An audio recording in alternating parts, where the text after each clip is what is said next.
Hello, my friends, and welcome to the Secrets of a Witch podcast with me, Sabrina Scott.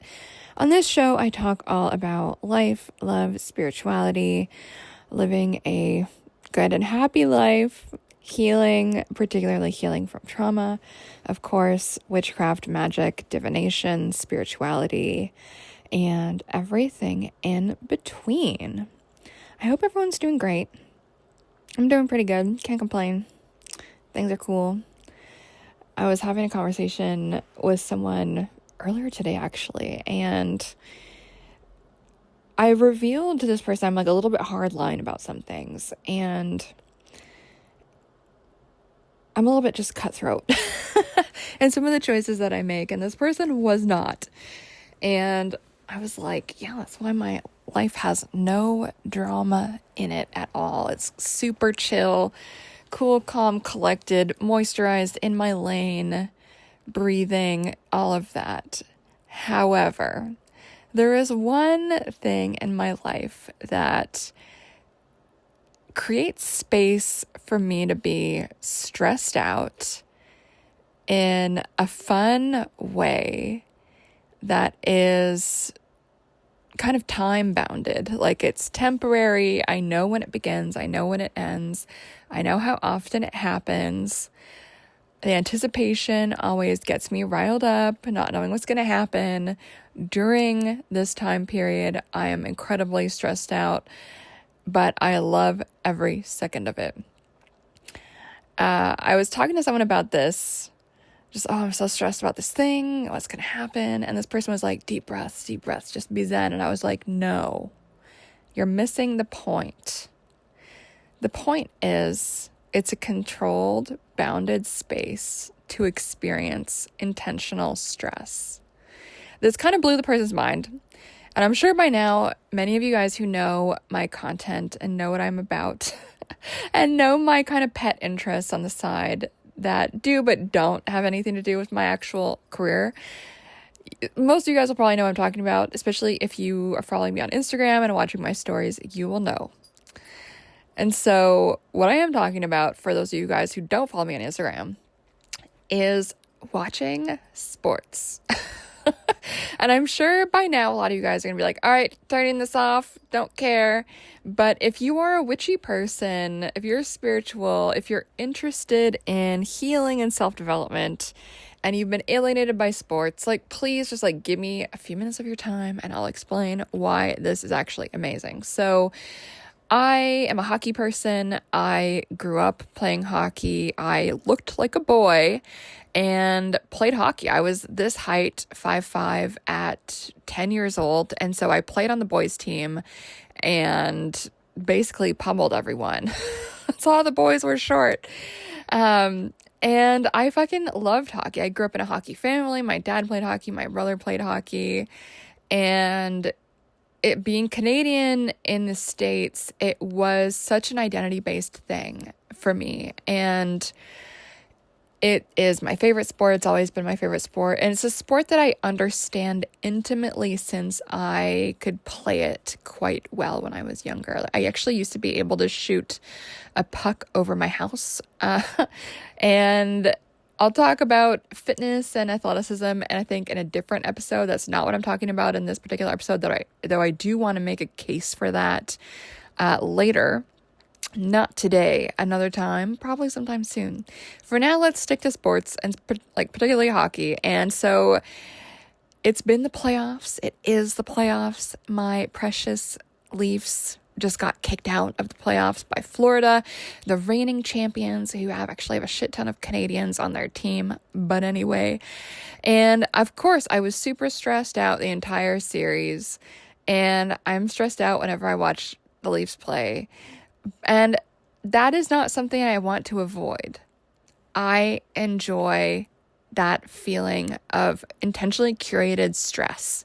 And I think sports and picking a team and picking a sport and caring about it is such a healthy way to experience and control our stress. And so since I have no stress in my life otherwise, I find this to be a really good outlet just to get that get those chemicals out of my brain.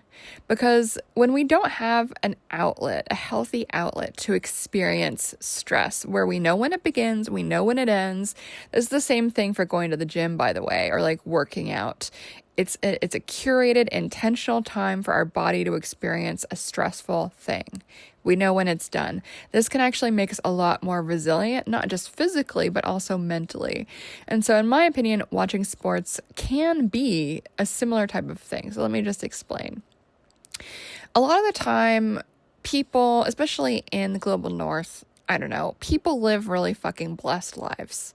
And I'm sure most of you guys are also living incredibly blessed lives. I'm sure a lot of you guys don't really have anything to complain about. And yet still a lot of, and I'm not talking about any of y'all, but what I do experience just out in the world is a lot of people are so willing to spend so much of their time bitching and complaining about this, about that, about whatever the hell it is. And in my opinion, it's such a fucking waste of time. It doesn't achieve anything. It's not fun. Like, people choose something to be stressed out about because they need this outlet for this stressful feelings. They need some outlet for their energy. They need some outlet to overthink and be worried about and just fixate on and, just push their energy of whatever, stress, honestly, is the best word for it, out into the world. Sometimes people do that with road rage. They do that with just being fucking mad at their barista for not putting enough cinnamon on their coffee. Something fucking dumb. Like, stupid stuff that really should not bug us. I have heard the most insane things that people will make into a problem for themselves. People love to feel stressed out. Like, truly, I believe this. People enjoy stress. People don't think they enjoy stress, but people do. Stress, I think, is to some extent a choice. I know some of you guys are going to disagree with me on this. I think there are some times of stress that are not choices. Obviously, I grew up in a stressful situation in childhood and ended up with post-traumatic stress disorder. So I'm not talking about trauma. I'm very intentionally not talking about trauma. I'm not talking about violence. I'm not talking about any of that stuff. What I'm talking about is the more mundane, banal, non-abusive, non-traumatic forms of stress, right? The stuff where it's people are making a mountain out of a molehill. It's stuff that is not a big deal.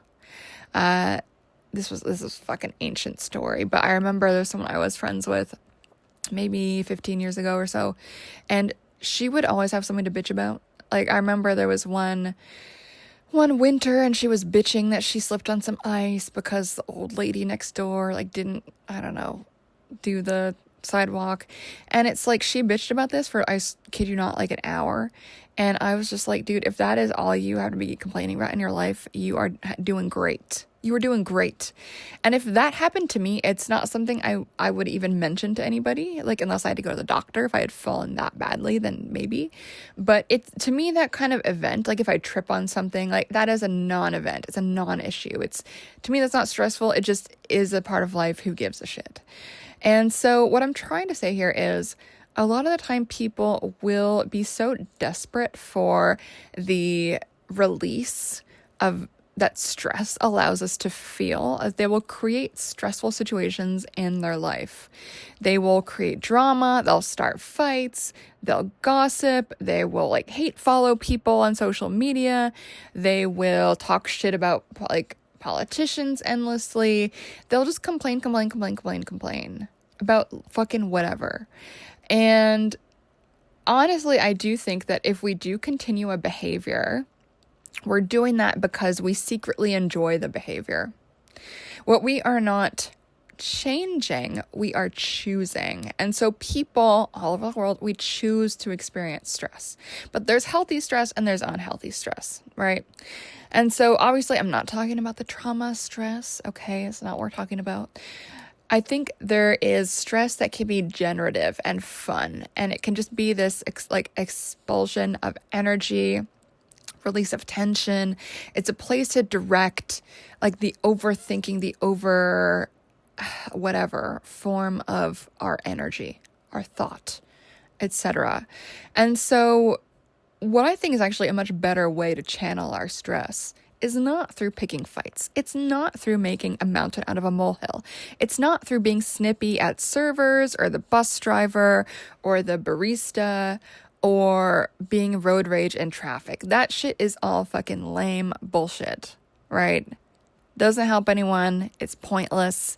It's a show of like weak character, in my opinion, and poor impulse control additionally. Anyway, I think actually a much better way to experience stress is through engaging with sports.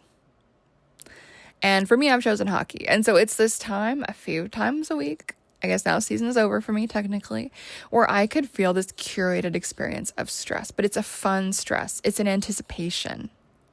Our body more or less feels the same way, whether we are nervous or excited.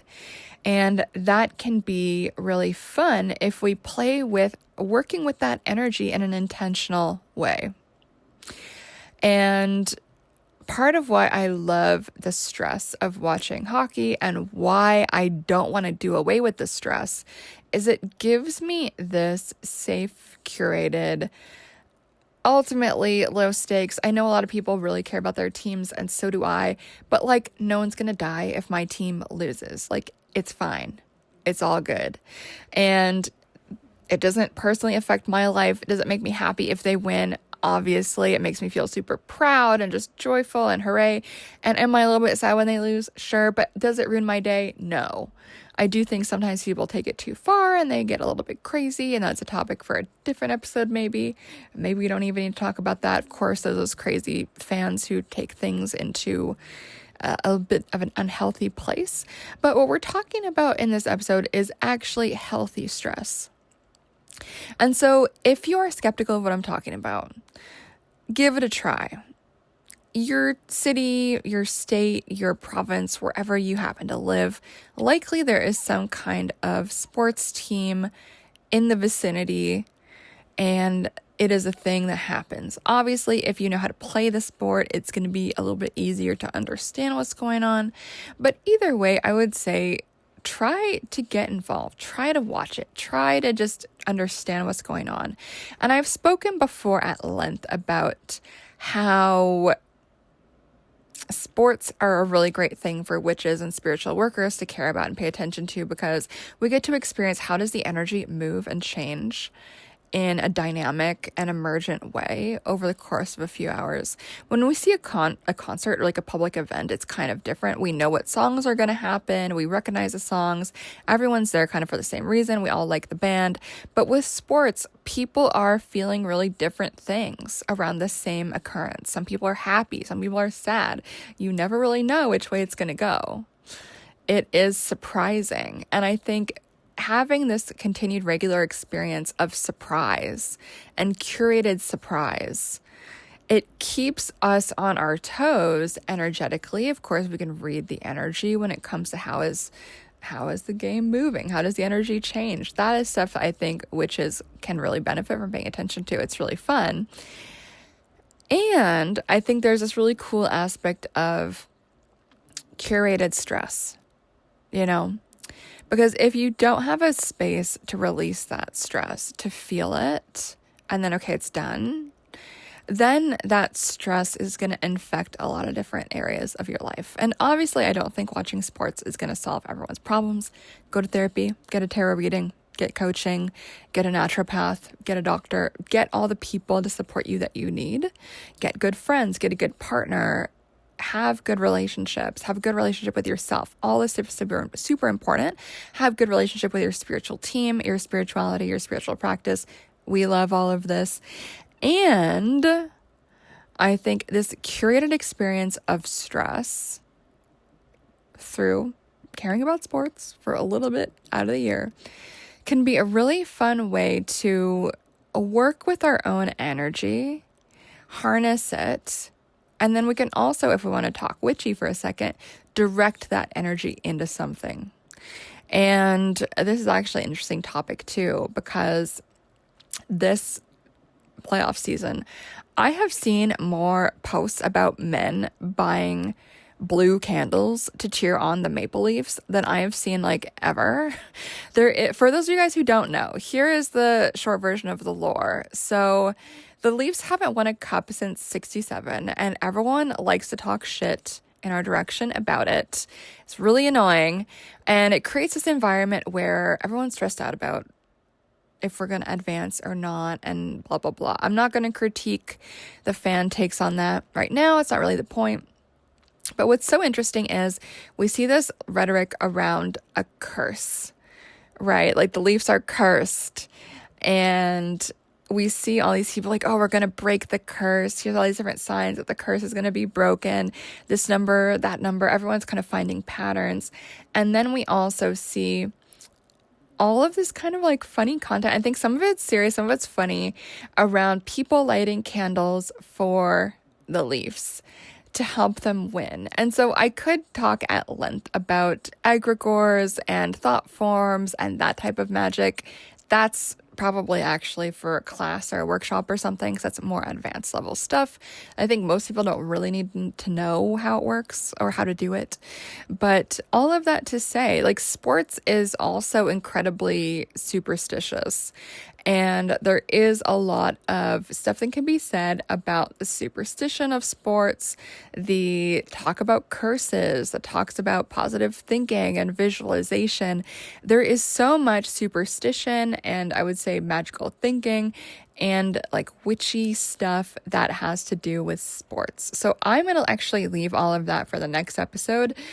Because I just have so much to say about it, and I'm going to be rambling for like a bazillion years if I say it now. So I'm going to leave that on the shelf for the moment and just end off with, think about engaging in sports in some way. If you don't want to play, then think about what kind of sport can you enjoy watching. It can be volleyball, it could be pool, it could be, I don't know, swimming, it could be whatever. But think about some kind of competitive thing where you can get invested and feel this curated stress. It is really liberating, I feel. I love the intentionality of it. And I would be so curious to see, how does that affect your overall stress level if you have this time a few times a week where you give yourself permission to be incredibly fucking stressed out, and then when the game is done, it's done, and then you're not stressed out. And because all of that pent up stuff is just released into the fucking ether, and you get to basically exercise it from yourself. And I don't mean exercise like fitness exercise, with an E, exercise with an O, like exorcism type of thing. You can remove this stress from your body because it's released as you're watching the game. And there's something magical and intentional about that I think works psychologically, spiritually, magically, etc. So I just want to leave you guys with that thought for now. I think it's an interesting one. I'd be really curious to know what you guys think about it. I just think it's a fun topic.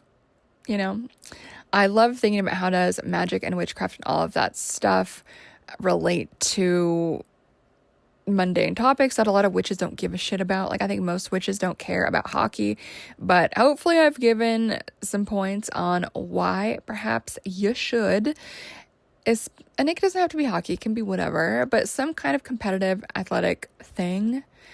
I think engaging with that, it can be this way of getting to know ourselves and our own energy and our own bodily experience of stress, and just releasing it. That can be really, really powerful.